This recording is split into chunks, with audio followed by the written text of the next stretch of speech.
Buenas tardes para todos. En nombre de la Comisión de Actividades Académicas en España, de la Academia Nacional de la Ingeniería y el Hábitat de Venezuela y de la Asociación Hispano-Venezolana de Ingeniería y Arquitectura, le damos la bienvenida a este evento titulado Educación Ambiental y Crisis Mundial, un tema de trascendental relevancia hoy en día en virtud de la cantidad de información que circula, mucha de la cual no siempre está bien sustentada y que obedece incluso a algunos intereses políticos, económicos, y que conviene entonces dejar sentadas las bases sobre el deber ser de la educación ambiental en momentos en los cuales ese tema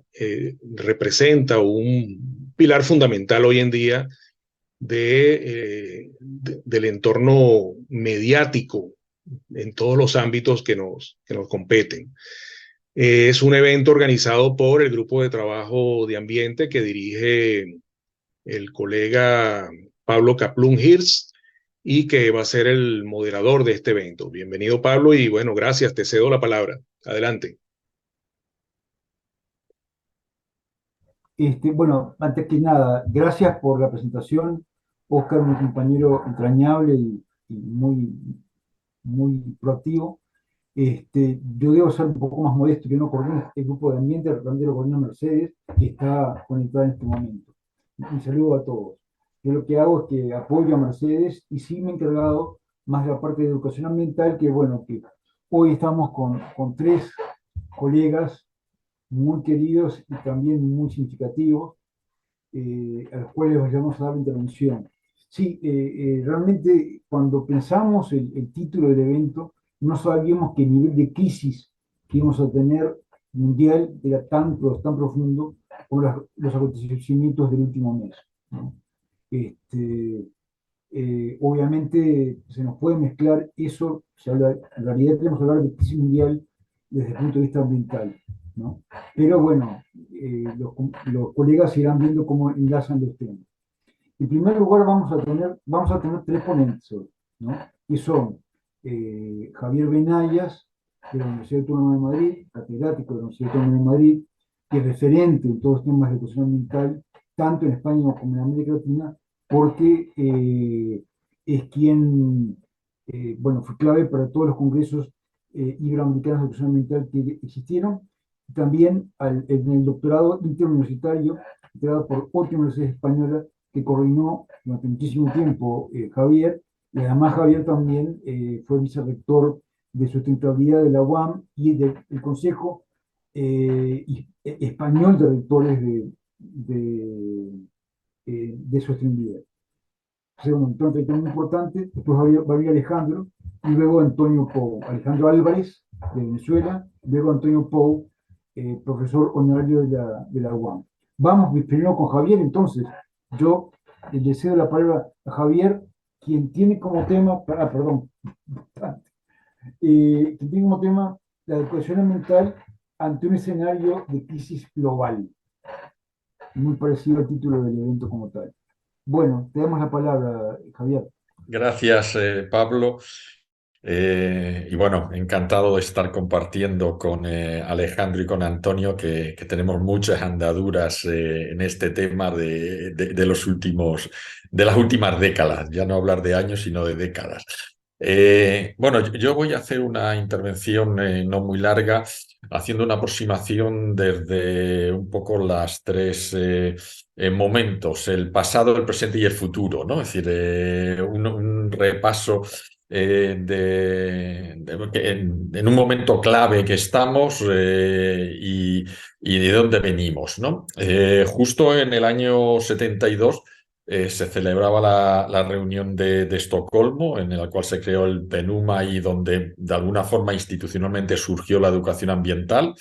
5 años después, Tbilisi, en el 77, es decir, que estamos hablando de 50 y 45 años, es decir, de 5 décadas que han transcurrido desde que la andadura de la educación ambiental pues, empezó a a dar sus primeros pasos, ¿no? El primer Congreso Iberoamericano de Educación Ambiental fue en Guadalajara en el año 92, hace 30 años, es decir, que también 3 décadas, de que tenemos, hay historia importante, ¿no? Bueno, hace relativamente poco se presentó una tesis doctoral de Norma Hernández de México, en la cual hacía un análisis de todos los congresos iberoamericanos, de los 7 congresos iberoamericanos que se han celebrado, han sido cada 3 años desde el 92 más o menos, pero que el último de Perú fue en el 2014. Es decir, desde el 2014 tenemos un parón, tenemos un hueco que yo creo que eso significa algo, ¿no? En todos estos congresos, es decir, los 2 primeros fueron en Guadalajara, en México, luego el siguiente fue el de Venezuela, el posterior en Cuba, Brasil, Argentina y el último de Perú. Estos congresos han sido quizá el gran referente del desarrollo de la educación ambiental en Latinoamérica y en Iberoamérica, ¿no? De hecho, en este estudio que creemos que lo vamos a publicar dentro de poco para que pueda ser conocido, se habla de que se presentaron 3.895 comunicaciones, es decir, 3.800, casi 4.000 personas presentaron reflexiones y trabajos, ¿no? Y que en casi todos los congresos participaron 25 países. ¿Veis?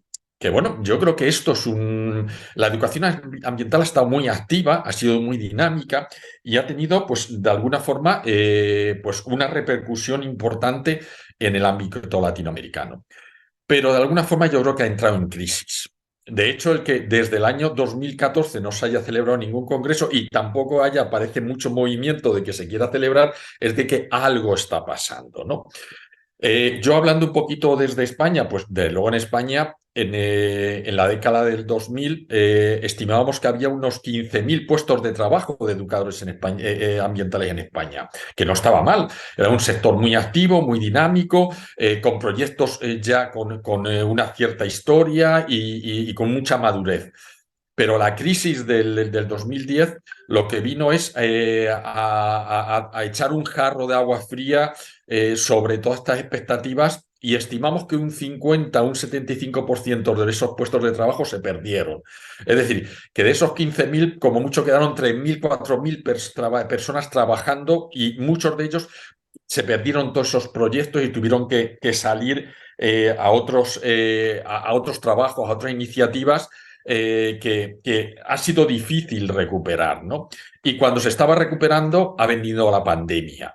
Con lo cual nos hemos encontrado un escenario en estos momentos, un escenario complicado, en el cual el entusiasmo y yo creo que en general la gran motivación que había en los profesionales o en los educadores por las estrategias de educación ambiental se han ido perdiendo. Es decir, ya no hay tanto entusiasmo ni tantas ganas como había al principio. Y yo creo que esta crisis nos tiene que hacer pensar, después de estas 3, 4, 5 décadas de trabajo, dónde nos encontramos y hacia dónde tenemos que ir, ¿no? Y en ese sentido, tenemos que analizar el presente mirando hacia el pasado. Es decir, creo que en el momento actual es importante iniciar una reflexión. Para mí, hay un libro que editó en la Universidad de Guadalajara en el año 2012 y que coordinó Miguel Ángel Arias, en el cual hacía entrevistas a 13 personas, 6 latinoamericanos, 6 españoles y a Lucí Sobé, que de hecho, pues ya que la hemos perdido, me gustaría hacerle un pequeño homenaje en esta intervención de su papel tan importante que jugó en Latinoamérica en el desarrollo de la educación ambiental. Pero lo importante de este libro, que es de los pocos que ha habido, es de que a través de unas entrevistas se preguntaba a estas 13 personas, de alguna forma, cuáles eran los errores cometidos y cuáles eran las vías de solución de estos errores cometidos. Es decir, había un frente de reflexión.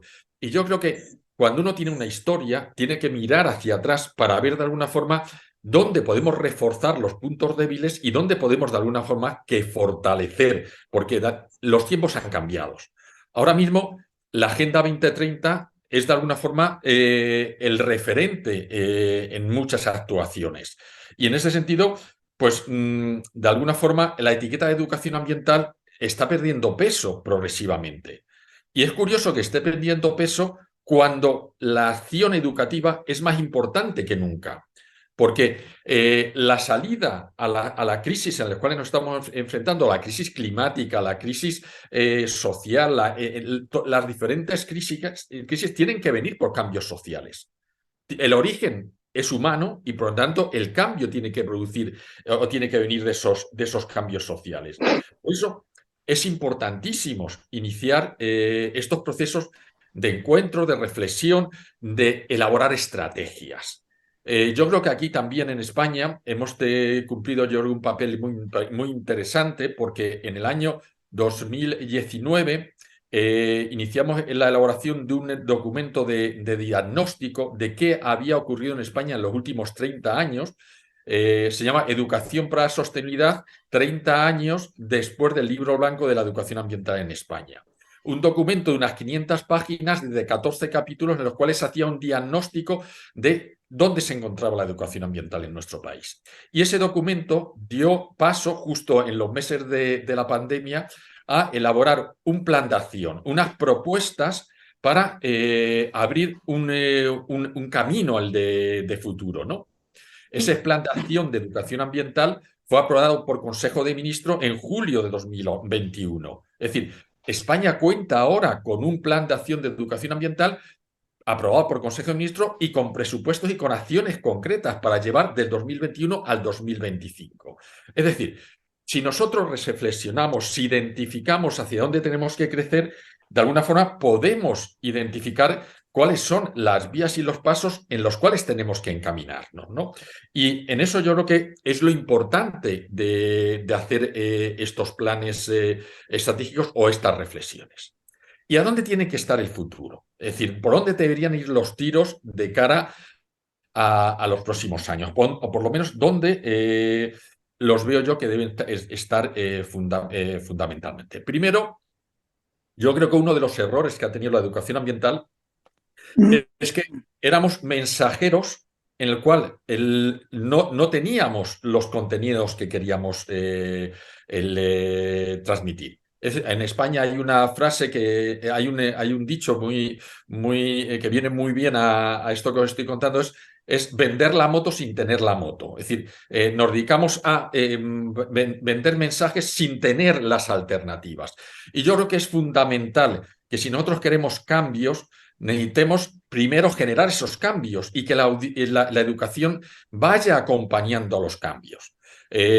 A mí me gusta siempre decir de que ahora mismo los 17 objetivos de desarrollo sostenible son los 17 grandes problemas o las 17 grandes enfermedades. Cuando nosotros vamos a un médico y nos recetan el tratamiento de una enfermedad, nos dan una píldora y un prospecto.